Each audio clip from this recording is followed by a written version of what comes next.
আজকে আরেকটা ভিডিও নিয়ে চলে আসলাম। এই জিনিসটা কি বলেন তো? এটা হচ্ছে ডিমের ভাপা। অনেক দিন পরে বাসায় ডিমের ভাপা রান্না করেছি, অনেক দিন পর। আসসালামু আলাইকুম, সবাই কেমন আছেন? রান্নাঘর থেকে সবাইকে স্বাগতম। আশা করি সবাই অনেক অনেক ভালো আছেন। এই রেসিপিটি যদি আপনাদের কাছে একটু ভালো লেগে থাকে, একটা লাইক বা একটা কমেন্ট অবশ্যই করবেন, এবং প্রথম থেকে শেষ পর্যন্ত না দেখলে কিছুই বুঝতে পারবেন না। প্রথম থেকে শেষ পর্যন্ত অবশ্যই দেখবেন। এখানে আমি একটা বাটিতে 3টা ডিম নিয়েছি, এক এক করে এক একটা ডিম দিয়ে দিয়েছি। এরপর আমার বড় যে কন্যা, আমার মেয়ে, সে সুন্দর করে ফেটে দিচ্ছে, আমাকে হেল্প করতেছে আর কি। এখন আর একটা বাটি নিয়েছি, সেই বাটিতে একটু তেল দিয়েছি পরিমাণ মতো, যেটা আমি এখন ভাপা বসাবো আর কি। তো আমি এখন সুন্দর করে ডিমটা এখানে দিয়ে দিব, ঢেলে নিব।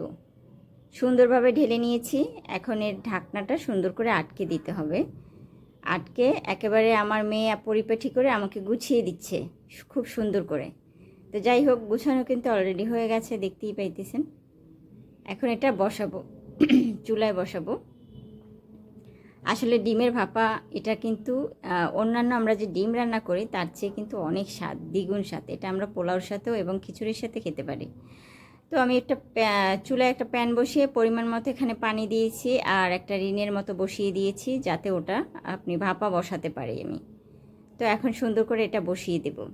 খুবই সাবধানে আস্তে আস্তে করে বসিয়ে দিতে হবে চুলার উপরে। এখন সুন্দর করে বসিয়ে দিয়ে ঢাকনাটা এখানে দিয়ে দিতে হবে।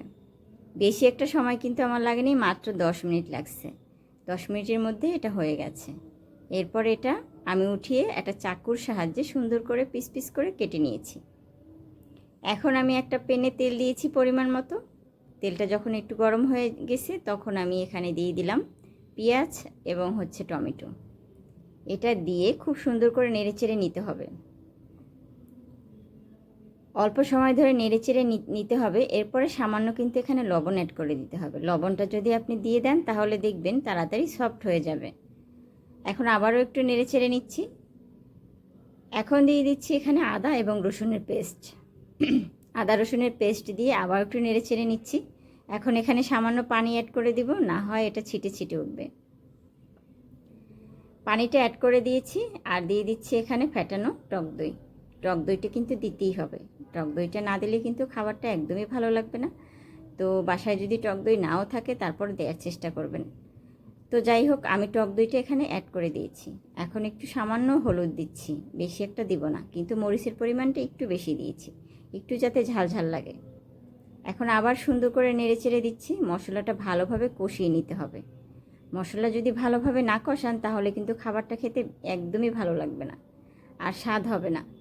আমি মশলাটা এখন সুন্দর করে কষিয়ে নেব। আমার কষানো অলরেডি প্রায় হয়ে গেছে। এখন এখানে আমি একটা তেজপাতা 2 টুকরো করে দিয়ে দিচ্ছি। আমার কিন্তু মশলাগুলো থেকে তেল বের হয়ে গেছে অলরেডি, তারপরও আমি কষিয়ে নিয়েছি আরও ভালো করে। এখন এখানে আমি পরিমাণ মতো পানি এখানে অ্যাড করে দিব। পরিমাণ মতো পানি দিয়ে আবার সুন্দর করে একটু নেড়েচেড়ে নিতে হবে। এভাবে হাতের সাহায্যে খুব সুন্দর করে নেড়েচেড়ে দিতে হবে। এই ডিমের ভাপা আপনি বাচ্চাদেরকে খুব সহজে দিতে পারেন। অনেকে আছে, বাচ্চারাও আছে, ডিম খেতে চায় না, তাদেরকে এভাবে দিতে পারেন।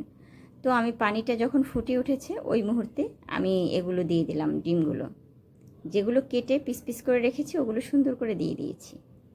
এখন হালকা হাতে একটু নেড়েচেড়ে দিলাম। এভাবে বেশি একটা সময় লাগবে না রান্নাটা করতে। তো একটু পর পর আমি নেড়েচেড়ে দিচ্ছি, হালকাভাবে এভাবে নেড়েচেড়ে দিতে হবে। আমার বাচ্চারা খুবই পছন্দ করেছে খাবারটা, ওদের কাছে অনেক ভালো লেগেছে। আপনারা এই খাবারটা পোলাও বা গরম ভাতের সাথে বা খিচুড়ির সাথে আপনারা কিন্তু অনায়াসে খেতে পারেন, এবং সকালের নাস্তার সাথে পরোটা বা রুটির সাথেও কিন্তু খাওয়া যায়। মানে চাইলে আপনারা সব কিছুর সাথে এই খাবারটা খেতে পারেন। আর রান্না করাটা তো দেখাইলাম, খুবই সহজে রান্না করতে পারবেন। তেমন একটা কষ্টই হয় না এই রান্নাটা করতে, খুব সহজে। মনে হয় কঠিন, আসলে কঠিন না, খুব সহজে আপনারা রান্না করে খেতে পারেন। তো সবাই ভালো থাকবেন, আর রান্নাটা কেমন হলো অবশ্যই আমাকে ভালো মন্দ একটা কিছু জানাবেন।